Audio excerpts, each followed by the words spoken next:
Hi everyone. In this video, I'm going to address the topic of balanced and aligned masculine and feminine energy, and also the topic about false light and false dark that exists on earth even now, which was shown a bit in the Game of Thrones series. When we are watching the series, many things related to false light and false dark were present in the storyline. And in my previous two videos about it, when I'm talking about what could have been a potential when if balanced masculine and feminine energy holding people were involved in some of the storylines, plot threads, then a different world would have existed. So it's the same thing when people also fail to recognize the false light and false dark of their lives. So, what was the false light and false dark? One of the false light was very obvious in the form of the red woman, who was an old person leading everyone to think that she channels light when actually she was a embodiment of darkness. And that's why when she even gave the Dothrakis the light to fight the Nightwalkers, they were defeated there because it wasn't true light. So that was like a very physical evidence of a false light paradigm. But in reality, this is how reality is in real life for many of us. When men are, or the masculine energy is supposed to show the light, or even the feminine energy, balanced masculine feminine energy is supposed to know what is true light. Sometimes the way in which earthly life is led leads to most of us considering certain things as true light when it is the false light.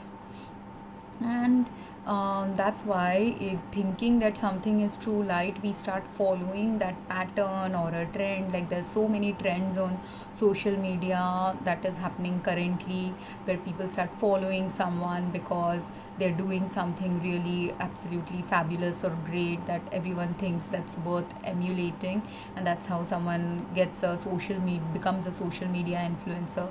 Same way, if you have a famous movie star or a sports star or a politician or an author, someone you really really admire and love and you follow because of some light that you saw in them, what is also evident apart from the light that you see in them is the false light that surrounds their life.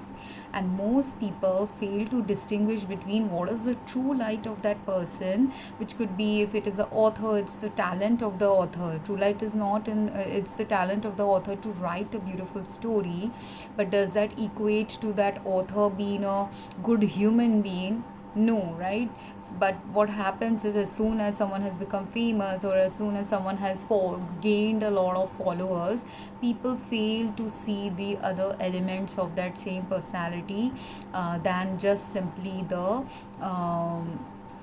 they see more of the false light and than the true light of the person. Most people, I'm not saying that there aren't people who don't see the true light of someone, but in order to see the true light of any human being while they're existing on earth, I'm not talking about the soul level light of that person. The soul level light is a different light. But while existing on earth, and which is where Jesus was also trying to teach us, right? What is the path of the true light? In the path of the true light, you have to first, in order to recognize true light, you have to also recognize all the other elements surrounding true light, which is the false light, false dark, and the real dark within them. And if you only recognize all the other elements that are different from true light, then only you will recognize this is their true light, this is what their soul essence is. That will be the true light of that person when they die also, possibly, and they go into the spirit world. But because the other elements, the shadow and the darkness and false light, are present, it also makes them very human. It also makes them do sins, and because they are doing these sins, and not just in another person, a human being can't recognize these kind of paradigms in another human being until you become self-aware in within yourself as well.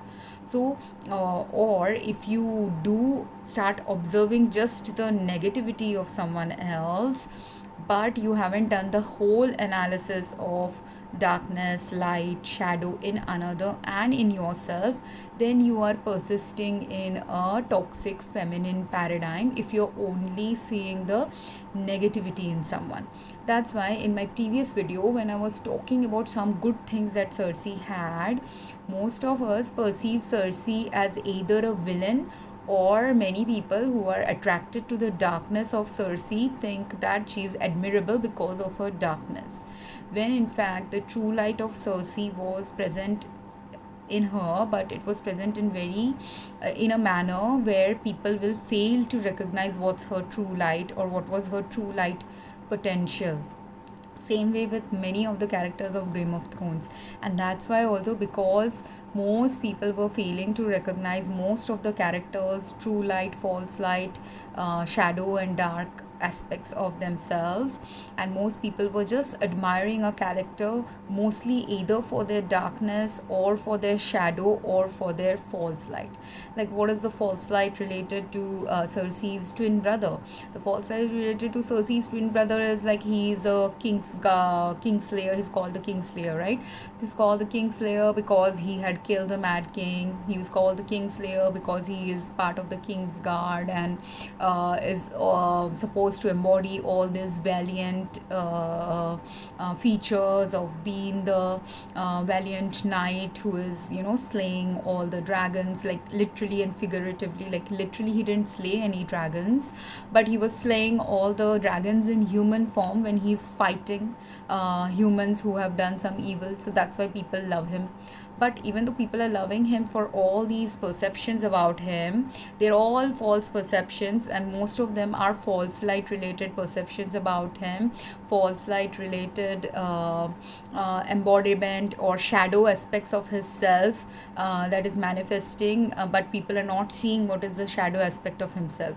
And his most darkest shadow aspect was found in whom? In his own son, the one who Sansa Stark got engaged to initially. Again, I'm forgetting some characters' names because it's been a while since I read the books and saw the show.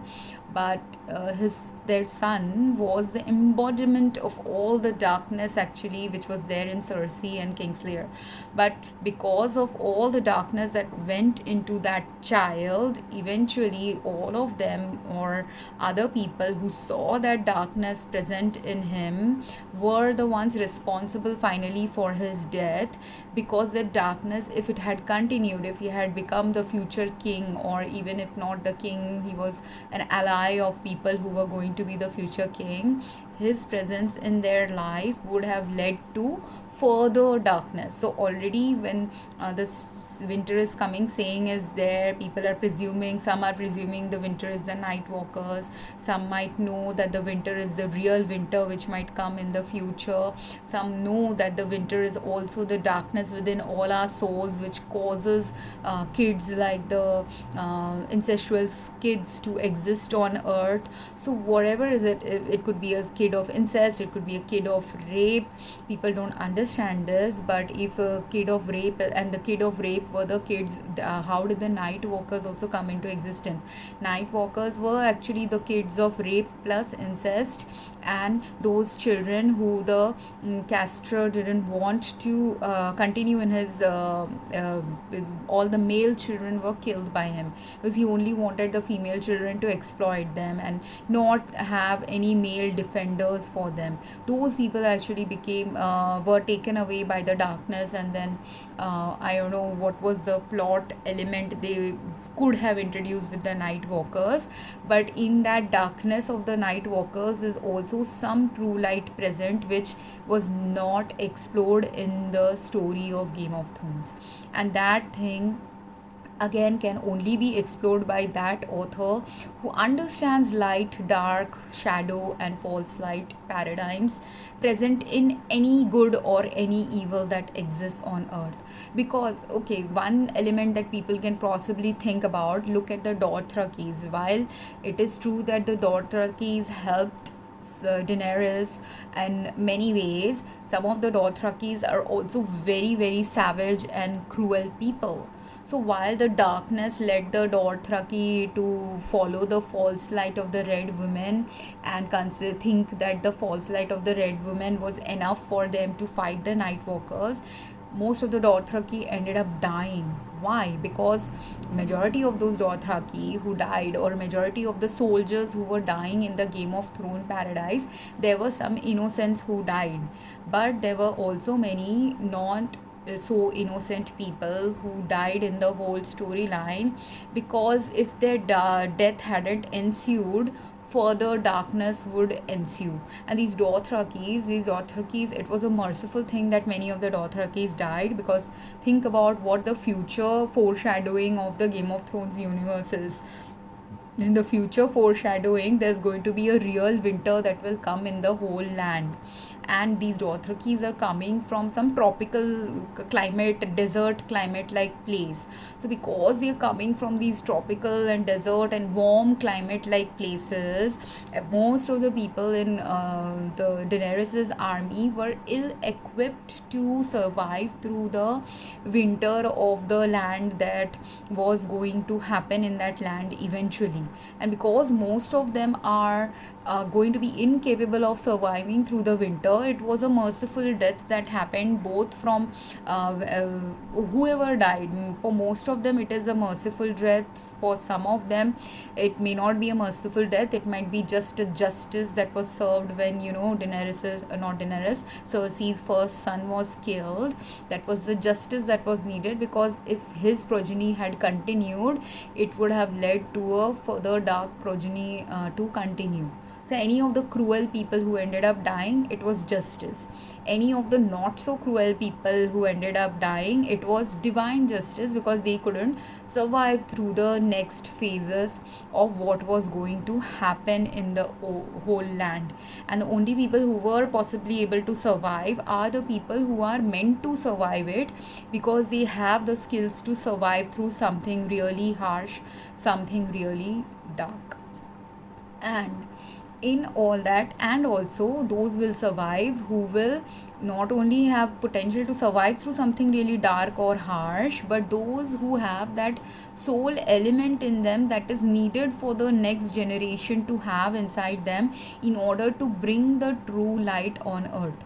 And which is how the COVID related deaths are also there, or in the past when pandemics and epidemics happened, or anytime wars happen, anytime natural calamities happen, those who survive on earth. And that was a Game of Thrones universe, but what is applicable in a fictional universe related story that I'm telling you is because it's an easy thing to understand from a fictional perspective, something that all of us have consumed. But the same pattern actually emerges in all of our lives when we are also leading a normal life outside of fiction. In our normal lives also, when all these disasters and calamities or deaths or family breakups or divorces or family life related abuse and neglect, whatever arises in someone's life, that leads to a lot of darkness, that leads to a lot of unfairness, that leads to imbalance, because imbalanced men or women are caretaking them. All these things happen in real life to real people also, while in the fictional universe these people are all kings and queens and potential future kings and queens. In the real life, all of us, even if we are not kings and queens, we are ordinary citizens. We have caretakers who abuse, we have caretakers or who pretend to be loving us but who don't love us and are just wanting to manipulate us. We have well wishers who will love us for a while and then turn against us. We have people who for a long time will think they are our well wishers, but in actuality they were never our well wishers. They were all the time plotting behind the scenes to harm us. There are people who have been exploiting us and we didn't realize they were exploiting us, but eventually someday, like in the Craster's Creep, her the daughter who ran away with Sam, she wouldn't have realized that she was getting abused until she might have met a person like Sam, right? Or even if she's realizing there's abuse going on, if a person like Sam hadn't taken her away, nothing in her life would have changed. Even if she realizes that she's getting abused, misused, not just her, but everyone in that keep is all the women who are there, they're all getting abused and misused. And even though in the Night's Watch, so many Night's Watch go for that abuse and misuse of that woman because it fulfills their sexual desires, none of them except for Sam were ready to do something proactive about releasing these women or helping these women go away from the darkness that persists in their life, right? So these things are the reason why darkness continued in that land, because even though all these men, the Night's Watch, they are also supposed to be they were all from families, many of them were from rich families, soldier families, who were meant to be the protectors of women, protectors of family life. But why were they there in the Night's Watch? Because they had done something that was opposite of what should be protective of their family life. And some of them were manipulated into it, because if you look into Sam's story, Sam is actually a good guy, or maybe he might have done something terrible in his past. I'm forgetting all the details related to Sam's past, but majority of the details related to his past showed, or even whatever choices he made in the present and future of his storyline in the story, showed that he was a good guy, mostly a good guy, and very less negative energy holding or darkness holding personality. Because negative energy there's a true negative that has value on earth, and then there's a false negative that doesn't have value on earth. The false negative is or not the false negative, meaning I can't really explain it. It's the darkness, the real darkness that is there. The negative that is influential or drives us to change is the negative that is required to be there on earth. Because if Sam didn't get feel sorry, or if he didn't feel enraged by what was happening to all the women there, we didn't see Sam's feeling enraged, but that emotion might have been there within his soul. If he didn't have that emotion in his soul, he wouldn't have been driven to go and help her. If he didn't have the love in his heart for the woman, he wouldn't have helped her. So he had to have both. He had to have the light also, he had to have the dark also, both present in him in order to help her and the child. The light was his love for the child who isn't his biologically, the love for the woman who he has fallen in love with, and the dark is seeing her pain and feeling the dark drive and negative energy inside him to take a action that will be alien from the normalized practices. Because positive energy or masculine energy in any of us drives us towards maintaining the status quo, whereas the negative energy is the thing in us, or the negative dark feminine energy is there, which causes us to push us to make a change, some negative circle. And it's not just within him. What was the negativity that drove him to make this change? The negativity is not simply within him feeling grief stricken for what's happening to these women, but the negativity is also what is actually happening to these women, the cruelty that is really happening to all of them. And if there were enough of the men in the Night's Watch who had been stirred the same way as Sam, many of these women could have been saved. But unfortunately that didn't happen, right? So, and then if that is not happening, then what is the best way for them to not continue going through years and years, decades and of sexual abuse or rape and other things, is what eventually unfolded for many of them, when many of them died during this war and fighting and between the light and dark, right? So, and that is how normal life is for many of us. We will either whatever darkness and negativity outside the of us influences are impacting our life and health, if they drive within us the right negative energy and the right balanced positive energy and the right aligned energy within us, and not just within us. In order for Sam to rescue this girl, he wouldn't have been able to rescue this girl if he had chosen some other girl or fallen in love with some other girl who was not ready to leave the keep, who is, even though she's getting abused, she's fine staying there. She doesn't know have the negative potential in her to drive her towards moving away, running away, going away from this negative lifestyle, right? So there could have been some other people other than Sam who were in love with someone in the keep, who might have asked someone in the keep to run away with him, but that woman might not have run away because she didn't have the energy to do that. That negative energy that would have pushed her to run, that negative energy was not present in her. Same way, there could have been another person who did have the right energy, unlike like Sam and this girl. But even though she had the right energy, even though that other guy also had the right energy, both of them had the right balanced energy, but when she tried to run, or when he tried to help her run with him, they both got caught by people who were not ready to change the status quo, and then they both ended up dying or getting stabbed in the back, because Jon Snow was also doing certain things. Why do you think Jon Snow got stabbed? Again, the details of why he got stabbed was not shown in the entire storyline, but each of the people who stabbed him had a deeper inner motivation that led them to stab him. He could have tried to change the status quo, or his past history that got revealed could have led them to go towards this. Some people could have been jealous about him. Whatever it is, there was multiple reasons for each of the individuals who stabbed him. There was a different reason why they did that. And he was meant to survive through it. That's why he lived through the stabbing, even though he was stabbed by so many people, because there was some higher purpose for him to survive through what he went through when so many people betrayed him. And like that, our real lives are also like that. There will be people who will betray us, there will be people who we trust who are going to do something suddenly that we didn't realize they would do.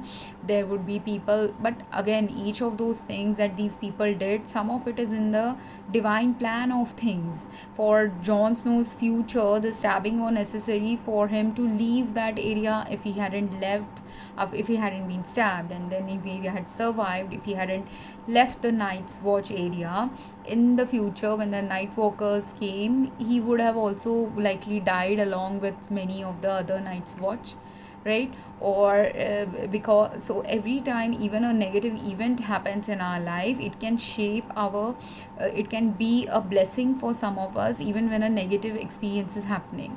And that is the true light from a negative dark experience, or a experience where we were in the shadows because we didn't understand other people were going to betray us. In that also there was some light present. The light that comes and emerges only in the future, and it can emerge only in the future based on whatever else is meant to unfold in someone else's life. Same way, the positive that could have unfolded in the previous video, I was talking about the potential positive that could have unfolded, but that potential positive that could have unfolded in Cersei's life, Kingslayer's life, Tyrion's life, could have only be unfolded in those people's lives when they had understood the value of the negative and positive, dark and the false light and false dark. But while they understood some elements of the dark and some elements of the shadow, they were all existing in a false light paradigm. They were all existing in the false light that Tyrion thought just his brains are all that is necessary to drive many things, when it is not true. Tyrion and many of the thinkers in the storyline who were the who were Varys, like Varys, and I'm forgetting the other character, but there were three people who were manipulating many things in the storyline based on their thinking and analytical reasoning and their capacity to manipulate. And that capacity to manipulate is a toxic feminine trait. It becomes a toxic feminine trait when the capacity to influence has changed into capacity to just continuously manipulate. If you were only influencing people and you were influencing them in the right ways after understanding their nature, then it doesn't turn toxic feminine trait. But it becomes a toxic feminine trait when you start using it to do the kind of manipulation that is misaligned from the change that is actually needed to manifest. Like another person, the person who was the Cersei's the guy who was doing all these experiments and who created that mountain like person, he was doing some dark magic like things to make someone survive after death or something. That is how I think the storyline was going. So that guy, I forgot his name, but he was the person who was also a manipulator. He was manipulating the darkness now. But how long can he manipulate the darkness?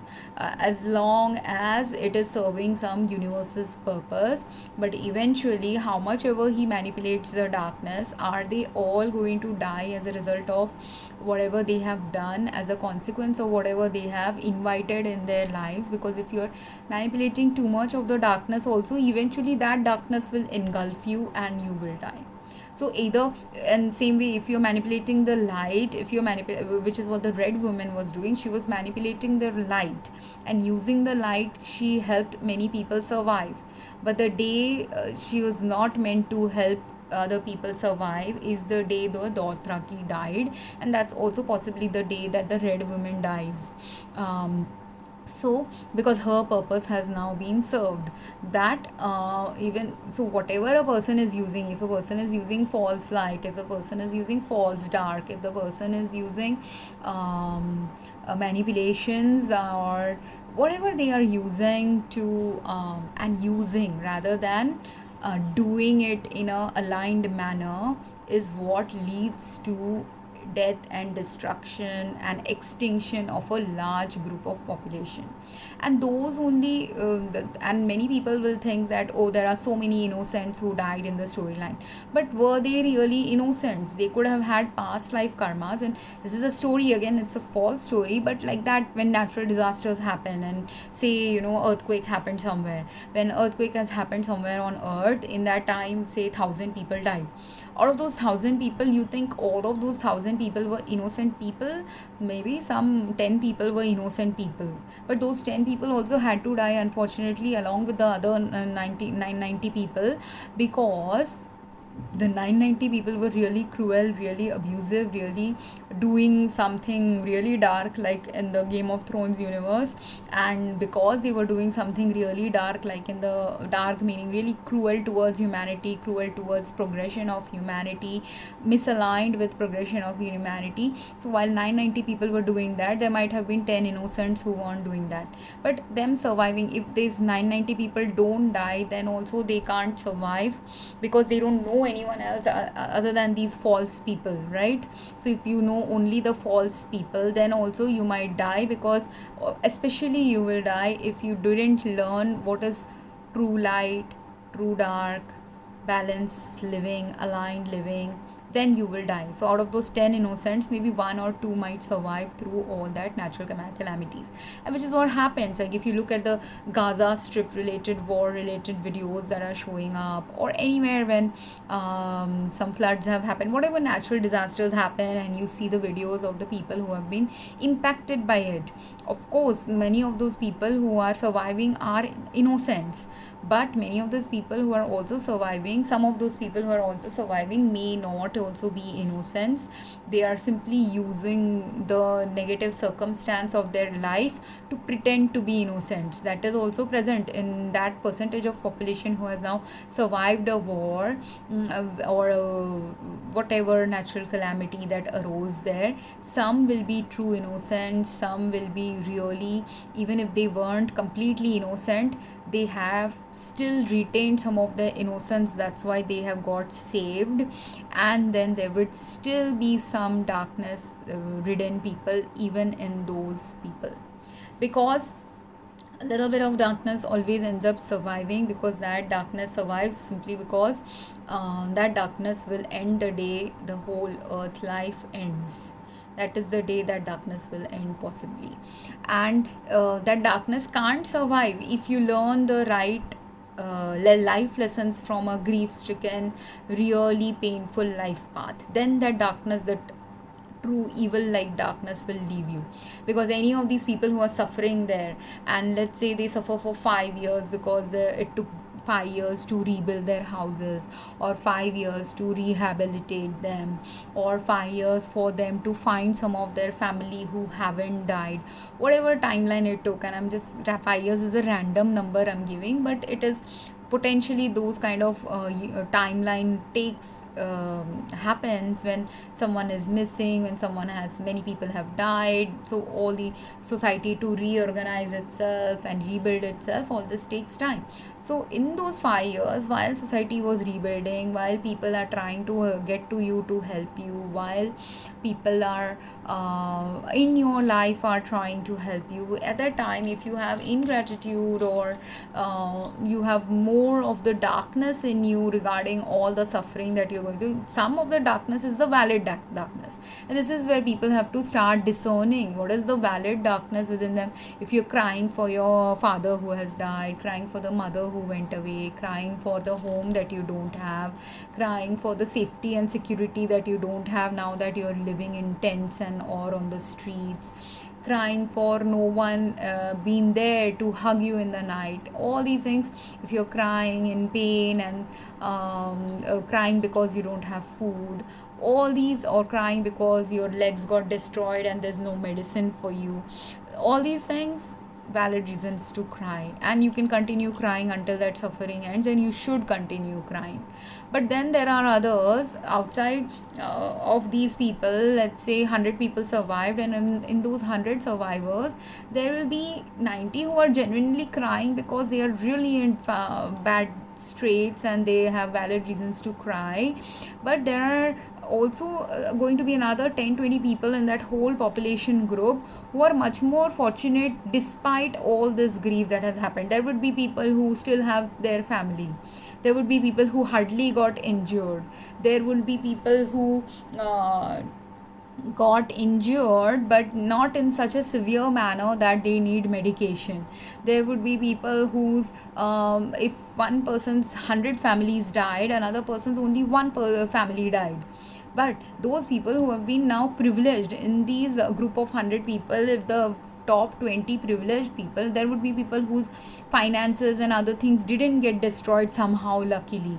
Whatever it was, their home didn't get destroyed, whatever it was that made them be the privileged one now amongst all those sufferings, the true light of those people who are now privileged in that disaster zone is to actually help the ones who are in disaster zone, and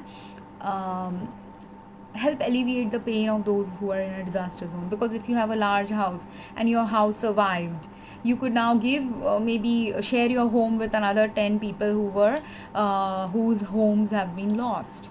But many of the privileged people, despite going through all this suffering and them being the privileged ones to have avoided the disaster, don't end up sharing what they have been privileged to protect, or God has blessed them and given them the privilege that it has got protected.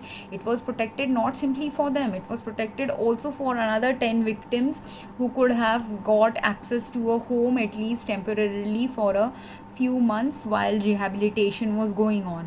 But you didn't give that home to other people or share that home with other people. If not home, if your garden was protected, your home is destroyed and you are also living possibly in a shelter, but even though you are living in a shelter, a big chunk of your land is still intact and it is able to grow vegetables and food for other people, or you have good water supply still in your area. All of these are important necessary things. So if you are the privileged one, and yes, everyone is suffering, but what happens is the false light can start happening to some of these people, and they think they victimize themselves falsely sometimes. Like when you are not a victim in comparison to the other people in your area, you are still a victim that yes, part of your home got destroyed, or you are still a victim that if you were ultra rich, now instead of ultra rich you're just moderately rich. Yes, you have a loss, but that loss is still incomparable to the loss of someone who has lost everything, who has nothing left in their life. So are you able to see your blessing even in your loss is also something some people who were survivors of those natural disasters were meant to learn. Some people will realize that blessing. Out of those 10 people who are really privileged, one person who had the land, he can, if he realizes, oh, I at least have this land and I have all these access to fruits and vegetables, let me share it with the people who are hungry. Or if he doesn't realize that, he might also realize, some of them, if business minded, let me invite some people to come and stay with me and ask them to help do the farming and gardening in this area, and then let us all together help.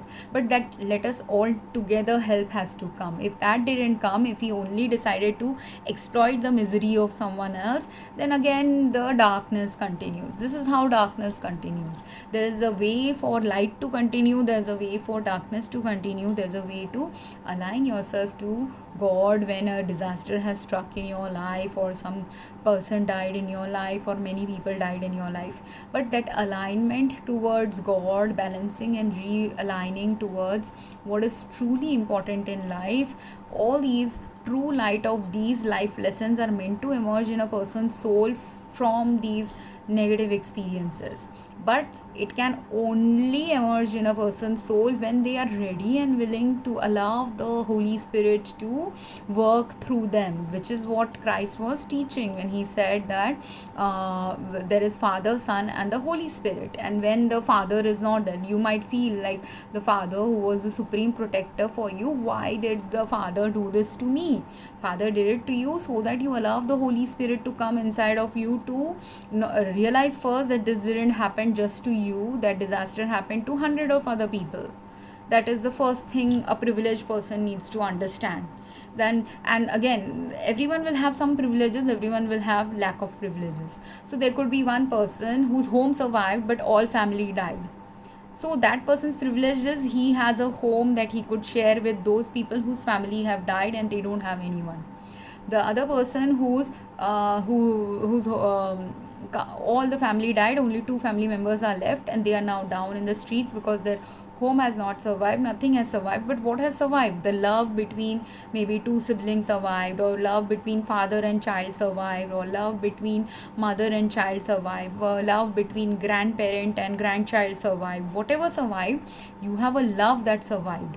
So that love is what is your privilege, that you are meant to distribute to other people who don't have that love anymore in their life, right? So that is the privilege you have. You may not have money, you may not have a home, you may not have food, you may not have shelter, but you have the love. So everyone will have some privilege that is surviving when everything gets wiped out in a disaster. But you have to realize what is your privilege, and it may take you time to realize that privilege. But there has to be and always, depending on how bad things turned out for you, God knows everyone has a different timeline. So one family might have a timeline of 5 years to realize what is the privilege they had, another family might have a timeline of 10 years to realize it, another family might have a timeline of 2 years to realize it. Who would get a timeline of 2 years? The one who can do the greatest good, if after 2 years, if they wake up and realize their privilege and they start helping everyone in the society, that family has to wake up in 2 years. The other family who is grief stricken, maybe it will take some time for the emotional impact and all the losses that you have, like the kind of losses which for you to recover will take time. So once you recover some of those losses, and losses meaning you have to have a house, like if you are if you have love that has survived, but if you don't have home, don't have clothing, don't have food, don't have someone to give you medicine, don't have someone to take care of you, all these things, and you are just a 5-year-old child, then even if the love has survived, it will take a time for a 5-year-old child and a 100-year-old grandfather. Even if that love has survived, that is a very painful experience. If that was a 10-year-old child and a 20-year-old 30-year-old woman, maybe it will be they will take maybe 5 years to realize the blessing. But if it is a 90-year-old, 100-year-old man and a 5-year-old child, for them it is an absolute struggle. So for them, even with the love, it is going to be a struggle, and it will take them another extra few years to either realize it, or only when the grandfather dies maybe that child will realize at least his love for the grandfather had survived through it. Whatever it is, every child, every person who goes through a natural disaster has a life lesson to understand, and develop a skill inside them, develop a true light related paradigm inside them. Everyone has the potential. That's the people who had the potential only survived. But whether that potential you will allow to manifest via the Holy Spirit's guidance inside you, via God's guidance in your life, is up to you. What you allow in your life, or what you allow. Sometimes instead of Holy Spirit, you allow the darkness related spirits to guide you. Sometimes you allow, instead of having faith in God, you completely lose faith in God. So then if that starts happening, then the true dark continues. So that's why it's important to understand the value of light and dark, the reason why light and dark comes in our life, and the things within our soul and within our mental makeup, emotional makeup, that causes the light and dark to continue or discontinue eventually. And in that, there are also those people who might be privileged, who didn't have too much losses. Yeah, they became from a billionaire, now they are a millionaire maybe. But even if from a billionaire they have gone into becoming a millionaire now, because many of their properties have got destroyed or whatever, even then they are still much more 100 times, 1000 times, million times more richer than someone who doesn't even have a penny left in their bank account, or there is no bank, only nothing is left for them. So are you still 100 times that many or million times more privileged than someone who has nothing? So if you are that privileged, if you're still sitting and grieving that from billions now I have only millions, then you have forgotten the value of why you were rich. Because one value of being super rich amongst multiple people, maybe meaning you are kind of like the king amongst all other people in your same area. When you are that king in a small pond or a large pond, doesn't matter, but whichever area you are the richest one now, you have to have the privilege to understand, being the richest one, you have to be the leader for everyone else. But instead of becoming the leader, you are just sitting and grieving like, oh my god, I have so much loss, how am I going to recover the loss, I want to become a billionaire again. And if you laid your masculine energies, ego to drive you, or if you do not understand why the darkness ensued in your life, because there are some of these people only who are multimillionaires and billionaires were also responsible for attracting the darkness in that area.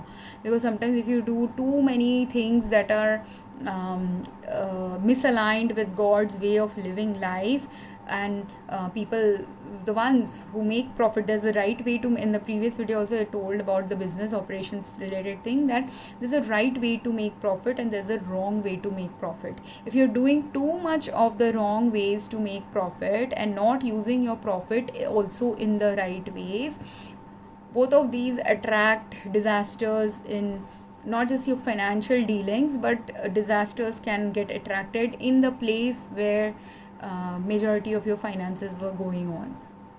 I hope that makes sense. And that's why deeper self-reflection, deeper understanding of the privilege you still have even when you have lost millions is very, very necessary for people to understand when they have got misaligned. Sometimes what happens to people when they are becoming richer and richer and richer in life, they think that they are aligned with the divine path, but the devil also can continue to tempt you to becoming richer and richer. But getting richer in God aligned ways is very different from getting richer in the devil aligned ways. And when the devil aligned ways or the darkness aligned ways, like if you don't believe in God, if you don't believe in devil, you have to still believe in the concept of darkness, the darkness that you will attract in your life, and the false light you will be existing in if you consider if you start thinking that all these privileges that you have had were given to you only because of you. Some of it was given to you only because of you, because you had the potential to do good.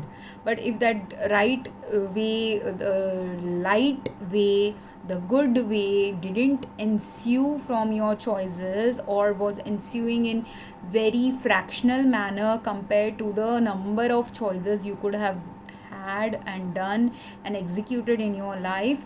If you have potential to do 100 good things, and if you're doing 90 good things, you are aligned with God. But if you had potential to do 100 good things, and you had privilege and potential to do it, and you only did 10 of them, you're not aligned with God. You are still misaligned with God's ways. So there are like that. Everyone who faces some disaster, faces some calamity, faces some loss, everyone has a purpose. And the reason why someone will face a major loss suddenly one fine day is because you've been living in hubris and illusion about the gain that you have been having.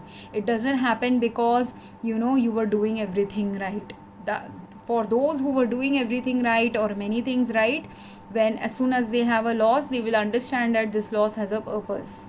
And they would have also been trained for many lifetimes, or many years of before they face this $1 million loss, or from becoming a billionaire to a millionaire. If they had, in the earlier stages of their life, every time they faced a loss, they had the right attitude, right God aligned attitude, right light aligned attitude, and balancing capacity to understand what is the meaning of this loss that I'm going through currently in life. If those people were having those kind of attitude in the past for 10, 20, 30, 40 years of their life, eventually in their 60s or 70s, when they are facing a loss, they will know how to recover from it, because they had the light path inside of them, or they did many things related to the light path, many things related to balancing and aligning, that will help them easily let go of the losses also, or understand the value and purpose behind those losses. And that is what their soul had actually come on earth to learn. When you are a privileged person, when you are a billionaire or a millionaire, or one of the top 10-20% percentage of earth, where you're privileged to have some skill, some money, some talent, something that is making you the top percentage on earth, that top percentage of on earth has a purpose related to being that top percentage. And through these challenges only, you're meant to learn. Through some negative and dark experiences, you are meant to learn that. Someone's dark experience could be a major dark experience, someone's dark experience could be micro level dark experiences unfolding in their life, throughout their life. Someone could have moderate dark experience. Everyone has a different timeline, different purpose, different set of experiences they have come to experience on earth. And that's why different things will unfold for different people. And that's why people say why you shouldn't have whole jealousy in your heart, why you shouldn't think that why is this person becoming a billionaire when I'm not able to do it. You can think it in the way that when you ask that why question, if you're asking the why question to improve yourself, then that's the right why. But if you ask the question to just be jealous of someone else, or just be envious in a way that if that person continues to have more and more, you continue to demean and devalue yourself, or you continue to feel betrayed by God, then that question gets misaligned. So every time you ask a question also to God, that why me, or why this is happening in my life, at that time, if you do it in a way which is aligned with your evolution, you will go towards your evolution. But every time you think about it in a misaligned way, by comparing yourself to some other human being and their journey, then you get off track from your life path. I hope this made sense, and if you have any questions, comments, I would love to hear from you. Thank you.